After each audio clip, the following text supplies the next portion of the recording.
Right, hello and welcome back to Joe Hall Wrestling. We have a brand new video for you today as a part of a brand new series we are calling Overrated or Underrated. I know, how original. So the way this is going to work, I am going to list out a few things and I'm going to decide whether they're overrated or underrated, and we'll go from there. Now, for the first episode, I do want to start by going over the male WWE superstars. In today's episode, we're going to be covering A to G, and these will be main roster male superstars who aren't like tag team guys. You'll have some guys from factions in there, but no one who is like a predominantly tag team wrestler. Now, before we get into the actual ranking part of the video, if you are new here, make sure to go down below, drop a like and subscribe to make sure you don't miss out on any daily wrestling content. But now that's out of the way, let's get into it. So up first, the first male WWE superstar listed on WWE.com, AJ Styles. Now for me, AJ Styles will forever be underrated. There is no world in which he is overrated. He is one of my absolute all-time GOATs. And no matter what you expect when it comes to AJ Styles, he will always surpass it. That is the definition of underrated. You can never not over-expect, but you get my gist. He is underrated, flat out, end of. Next, we have Andrade. Now, Andrade is someone who I'm very early on going to say is overrated. Don't get me wrong, I think he is very, very good in ring. And I look back to, original Andrade Cien Almas in NXT Black and Gold, and he was phenomenal. But I think as time's gone by, his first run on the main roster wasn't phenomenal, wasn't bad, wasn't phenomenal. Then went to AEW. Again, I didn't really keep up too much with what he did in AEW, but by all accounts, he wasn't too popular. And now, since coming back to WWE, he returned at the Rumble, and it felt like a big deal. And then, I don't want to say he hasn't done much since, but he hasn't been as prominent in the upper mid-card or main event as someone of his talent could have been. So I have to lean towards overrated. I have to. Now, up next, someone who I didn't even know was still with the WWE, to be honest, but Apollo Crews. I mean, I think Apollo Crews was underrated in terms of, if you go and look back at Apollo Crews in NXT, which I think is going to be the case for a lot of these overrated guys, if you go back and look at him in NXT, he had bundles and bundles and bundles of talent, and I think, eventually after coming to the main roster, he shone for a little bit, then became a bit of a jobber, and then obviously he's been given different chances. I mean, he was given a US title. It just hasn't ever really clicked for Apollo, and it's a shame because he's so talented. But given the opportunities that I think he's been given and hasn't taken, I have to lean towards overrated.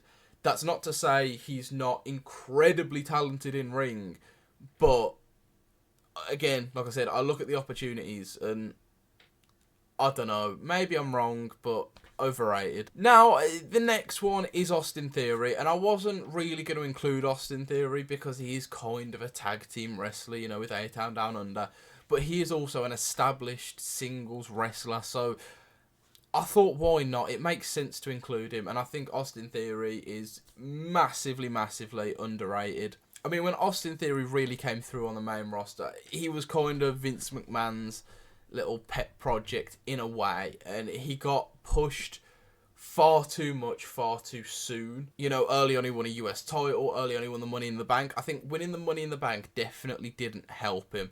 The reason being that, okay, yeah, he won the Money in the Bank. Great, this is a step forward for him where he can now push into the main event scene, except there wasn't any plans for him to be pushed into the main event scene because arguably at that time he probably wasn't ready in terms of he wasn't established enough. I think Austin Theory has bundles and bundles of talent both on mic and in ring, and I think he'll be a mainstay on WWE television for years and years to come. But for now, I'm going to call him underrated because I think he's got a bright future ahead of him. And, not many people are looking at Austin Theory and saying, yeah, he could be one of the future stars of this company. Maybe they are, and I'm just ignorant to it, but I don't see that personally. So For me, he's massively underrated. Up next, we have Braun Strowman. Now, Braun Strowman is a bit of a weird one because generally, I actually think he's quite fairly rated. But, again, since coming back to WWE, what's he really done? I can't even really remember. I remember him returning. He wiped everyone out. He's then had that feud with Bronson Reed, which... Has he been seen on WWE TV since? If he has, I honestly don't remember it. So...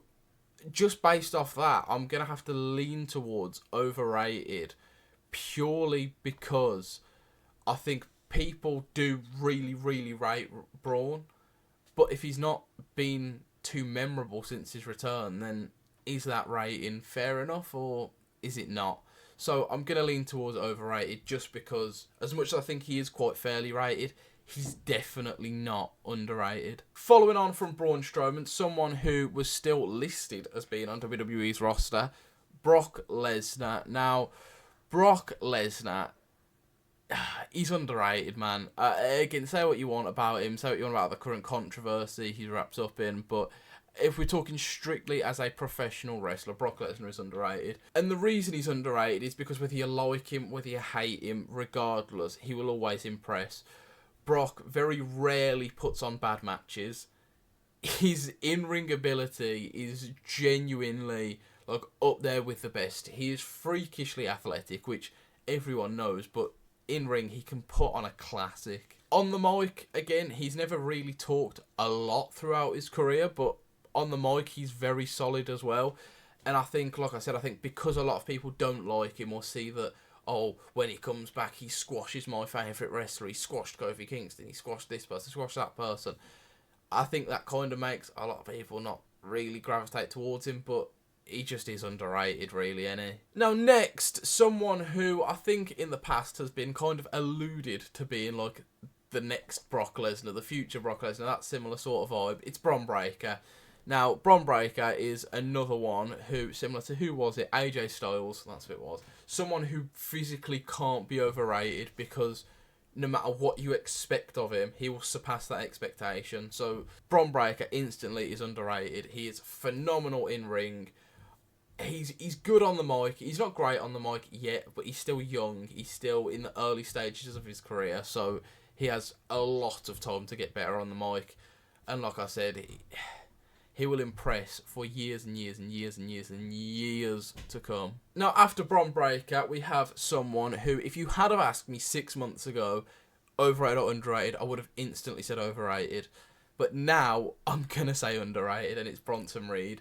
And the reason I say underrated is because, like I said, I think a couple of months ago, I didn't get the hype. I didn't get him. I thought he was average in ring. I thought he was quite boring. I didn't think he was good on the mic. And I didn't get why he kept getting pushed the way he was getting pushed. But, like I said, the last 6 months, really, especially since the feud with Seth, and then going into War Games and that, I think he's really won me over and really surprised me. And I think that while not long ago I would have said he was overrated, I think that actually shows how underrated he is. That I thought, oh, I don't get the hype. So, you know what, fair play to Bronson Reed. He's won me over. What a guy. Finally, moving on from the B's to the C's, we have Carlito. Carlito's an instant underrated. I don't even really need to go much more into that. I mean, he's great on the mic, great in ring, great comedic timing. Again, he doesn't get used as much as he should, and he's not really going to be like a main event guy. But he's great. He just is great, and he deserves more. He deserves a hell of a lot more. Another man who, again, is going to be underrated, undoubtedly, the next man, Chad Gable. Chad Gable is the definition of underrated for the exact same reason Bron Breakker is, and for the exact same reason that AJ Styles is, because no matter what expectation you have on him, he will surpass it. No matter what you give him, he will make it work. That is an underrated professional wrestler. Phenomenal in ring, phenomenal on the mic, and again, like I said, whatever gimmick he has been given, he has made work, and that is something that is massively a credit to him. Up next, we have my all-time GOAT, so he's going to be underrated. It is Mr. CM Punk. Now, I can't really say CM Punk's underrated or overrated, because depending on who you ask, you're going to get a different opinion. CM Punk is so volatile in that way that it's hard really to give an opinion on him, but like I said, for me, he's the GOAT, and that's just because no other wrestler has made me feel the way CM Punk has made me feel, especially growing up. So, he's my GOAT. CM Punk is underrated. Cry about it. After Punk, we go on to Mr. Undisputed WWE Champion, Cody Rhodes. Now, unfortunately for Cody, I kind of have to go with overrated. And it's a shame because I love Cody, but so does everyone else. And I think while he is phenomenal, extremely talented, great, he doesn't surpass expectation enough, like a Bron Breakker, like an AJ Styles does, to justify me saying, oh yeah, he's underrated, even though absolutely everyone on the planet rates him. So, by that logic, he has to be overrated. And now we are on to the D's, starting with a very big D. Damian Priest. Now, Damian Priest, for the same exact reason as Cody Rhodes, I'm going to say is overrated because, again, everyone rates him, so he can't really be underrated unless he was surpassing expectation the way some other wrestlers who everyone else rates do.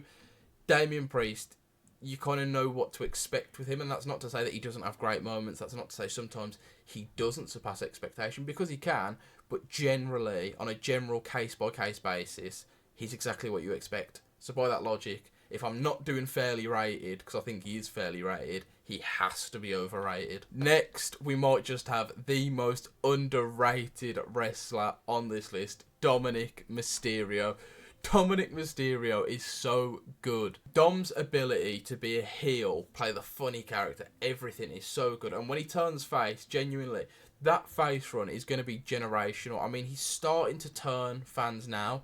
I mean, previously, whenever he'd open his mouth, he'd just get booed to the point where you physically couldn't hear him. But, like, this past week on Raw against Gunther, people were chanting, "Dirty Dom, Dirty Dom." So it shows that the tide's kind of turning and people are starting to really like Dom. So don't get me wrong, there could come a time where he is overrated. But as things stand right now at the time posting this video, Dominic Mysterio is a very underrated wrestler. Not to mention, like, his mic work's good. In ring, he's improved leaps and bounds from, the last couple of years where he's been a bit shaky at times. Dominic Mysterio, he's not my GOAT, but he won't be my second GOAT. Up next, we have someone who I'm instantly going to say is overrated, and it's Dragon Lee. Again, I think he's talented in ring, but he's another one that I'm not even really sure what he does with WWE anymore. Like, obviously, he's been involved with storylines. Is he currently involved in a storyline? I could not tell you, genuinely. I don't think I've really heard him speak too much on the mic. Like I said, he's talented, but I just don't connect with him. So for that reason, I think he's overrated. I think a lot of people like him. I don't see why. Overrated. Next, we have Drew McIntyre. Drew McIntyre is going to be an underrated because despite everyone appreciating him, despite everyone saying how good he is, he surpasses expectation. The work he does with social media really shows how important of a tool it can be for professional wrestlers. And I mean, he consistently puts on great matches in the ring. He's consistently phenomenal on the mic, and his storytelling as well. I mean, that CM Punk Drew McIntyre feud is incredible, and it just goes to show why I think both of them are underrated. You can say one carried the other through it, but it's just not true. That feud wouldn't have been as good without either of them. So they both get an underrated. Drew McIntyre gets an underrated. Next, we move on to Finn Balor. He's another one I was questioning about including because he is a tag team wrestler. He's a tag team champion, but he's also an established solo individual wrestler. So we'll include him, and I'll make it quick. I mean, I think he's underrated. He's fairly rated is what I'll say. I'll lean towards underrated, just benefit the doubt, because I think he surpasses expectation time after time. He consistently puts on good matches, consistently a good storyteller, consistently good on the mic, but he could very easily sway to overrated purely just because, like I said, there's so many wrestlers on this list I think are fairly rated, but I'm not doing fairly rated. It's one or the other, under or over. I'm going to put him under, but it could be over in a couple of weeks' time. Next, we have Giovanni Vinci. Again, I'm actually going to go underrated in terms of technical ability, and purely because I don't think anyone rates him. I really don't think anyone rates him. I don't think many people know he's still employed with the WWE. I mean, I didn't. He kind of got betrayed by Imperium, returned for that one match, lost to Apollo Crews, and then has he been since? If he has, I definitely don't remember it. By that logic, he has to be underrated because there is no one on this planet that rates Giovanni Vinci, and he is genuinely a solid professional wrestler. Next, because I've included Austin Theory, I'm going to include Grayson Waller, again, someone who is massively underrated. I don't think Grayson Waller could ever really be a top guy or a world champion or something like that. Although saying that, he does remind me a lot of The Miz in many ways, and if The Miz can be, a world champion, main event WrestleMania, what's to say Grayson Waller can't? But I do think Grayson Waller will be a mainstay of the mid-card, especially as a heel for the next 10, 15 years. He's got a bright future ahead of him, I'll say that much. So Grayson Waller is underrated. And finally, the man who is going to be instantly underrated, it's Gunther, because no matter how many people rate him, he will never, ever put on a bad match. And the thing with that is, if you can't put on a bad match, then you physically can't be overrated because no one can rate you high enough. And that's been the case for a lot of people on this list, and some people will say, oh, that's a cop-out answer, but let them say it. It's true. If you can't put on a bad match, then you can't be overrated. I'm sorry. So, Gunther, my World Heavyweight Champion, my Ring General, is underrated. But that wraps up the A to G of WWE Superstars as listed by WWE.com. Let me know down below in the comments what you thought of my rankings, whether you agree with some of them, whether you disagree with some of them. Let me know. I am genuinely curious. And while you're down there, make sure to drop a like and subscribe as well if you are new here. I do want to say thank you all for watching though. I appreciate your support. I will see you all next time. Goodbye.